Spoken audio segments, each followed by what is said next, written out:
PCB ने central contract जारी कर दिया है। बड़े उतार चढ़ाव किए गए हैं, बहुत ही पिछाड़ की गई है इस दफ़ा। सेंट्रल कॉन्ट्रैक्ट में एक कैटेगरी में कोई एक प्लेयर भी नहीं रखा गया, ना बाबर आजम, ना रिजवान, ना शाहीन, किसी को भी एक कैटेगरी में नहीं रखा गया है। बहुत ही ज़्यादा चेंजेस किए गए हैं। बड़े प्लेयरों को इस दफ़ा सेंट्रल कॉन्ट्रैक्ट दिया गया और बड़े प्लेयरों को निकाला गया। इस दफ़ा सेंट्रल कॉन्ट्रैक्ट में बी कैटेगरी, सी कैटेगरी और डी कैटेगरी शामिल की गई है। 30 प्लेयर हैं ये टोटल, और बड़े प्लेयर नए शामिल किए गए हैं। अगर मैं आपको बताऊं तो इस दफ़ा कैटेगरी बी में बाबर आजम, मोहम्मद रिजवान, अबरार अहमद, फ़खर जमान, हारिस रऊफ, हसन अली, सैम अयूब, सुलेमान अली आगा, शदाब खान और शहनशाह अफरीदी शामिल हैं जो बी कैटेगरी में। इनकी जो तनख्वाहें हैं वो भी आपको लास्ट में बताऊंगा।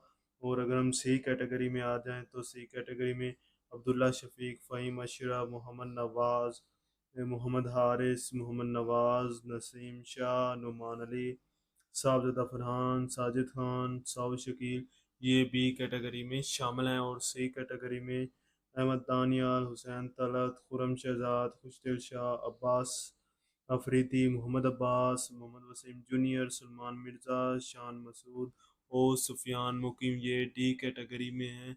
इस दफ़ा बहुत से प्लेयर नए आए हैं, जैसे कि हसन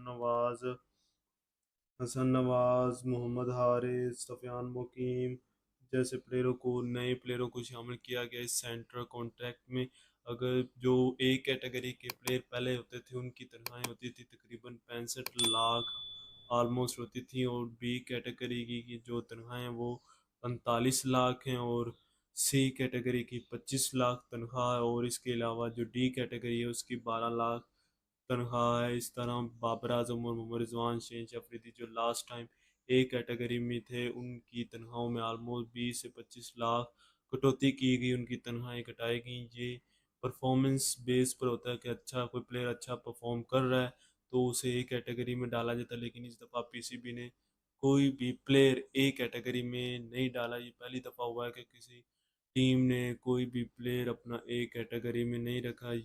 इस दफ़ा बाबर आजम, मोहम्मद रिजवान, बड़े प्लेयर जो बिग प्लेयर हैं पाकिस्तान के, उन्हें ए कैटेगरी से निकाल दिया गया और अब बी कैटेगरी से ही शुरू में इस बी कैटेगरी में शदाब खान की सरप्राइज एंट्री है। उनकी जगह नहीं बनती बी कैटेगरी में, क्योंकि उनकी इतनी अच्छी परफॉर्मेंस है ही नहीं जिसके बिना ब्याह पर आपने बी कैटेगरी में रखा। अगर बाबर आजम को परफॉर्मेंस बेस पर आपने ए कैटेगरी से निकाला है तो मोहम्मद शदाब खान की कौन सी परफॉर्मेंस है जिसके बिना पर आपने बी कैटेगरी में रखा है। उनकी जगह ही नहीं बनती बी कैटेगरी में, उनकी सी या डी में आपने रखना चाहिए था, लेकिन उन्हें बी कैटेगरी में, अबरार को बी कैटेगरी में रखा गया है। नसीम शाह को ए कैटेगरी से सीधा सी कैटेगरी, 2 कैटेगरी उन्हें नीचे गिराया गया है। बहुत ही ये चेंजेस किए गए हैं इस दफ़ा सेंट्रल कॉन्ट्रैक्ट में। ये कॉन्ट्रैक्ट आज 2025 से जून 2026 तक है। इसके बाद एक नया सेंट्रल कॉन्ट्रैक्ट आएगा, उसमें देखते हैं कि नए प्लेयर शामिल कौन से होंगे नेक्स्ट ईयर। लेकिन इनकी इस दफ़ा कोई भी प्लेयर ए कैटेगरी में अपनी जगह बनाने में नाकामयाब रहा है। आमिर जमाल, महसीबुल्ला खान, मोहम्मद हुरैरा और इसके अलावा अमीर हमज़ा को इस दफ़ा सेंट्रल कॉन्ट्रैक्ट से बाहर निकाल दिया, उन्हें सेंट्रल कॉन्ट्रैक्ट नहीं दिया गया। आज की वीडियो में इतना ही। वीडियो अच्छी लगी हो तो वीडियो को लाइक कर दीजिए और कमेंट करके ज़रूर बताइएगा क्या बाबर आजम को ए कैटेगरी में होना चाहिए था या नहीं।